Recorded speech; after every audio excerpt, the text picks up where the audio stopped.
കളരി മാവ് ഉഴുന്ന് മാവ് കലക്കി സുട്ടൊരു ദോശ കൊതിച്ചു നിന്നാൽ മതിച്ചു വന്ന് ചിരിച്ചു കാട്ടണ ദോശ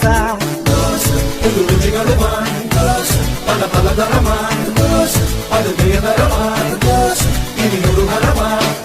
ചെങ്കോട്ടക്കല്ലിലിട്ട് വെങ്കായം മീതകിട്ട് ചെറുമുല്ലപ്പായ പോലെ ഒണിയൻ ദോശ എല്ലോളം എണ്ണ കിട്ട് വെങ്കോളം വെണ്ണ കിട്ട് കടലാസിൻ വണ്ണമോടെ കിടിലൻ ദോശ അങ്ങനത്തെ നൊടിയിൽ അടുപ്പത്തടുക്കി സുടുസുട അടുക്കൽ പകിടും വെളുക്കും തുടിക്കും വെടിക്കും ദോശ ദോശയ്ക്കൊറുമ്മ ഗമ്മത്ത് ഗമ്മത്ത് ഗമ്മത്ത് ആണ് ഗമ്മത്ത് ഗമ്മത്ത് ഗമ്മത്ത് ഗമ്മത്ത് ആണ് ഗമ്മത്ത് ദോശ നല്ലൊരു ദോശ വേണം ദോശ തിന്നാൻ ആശയുണ്ടോ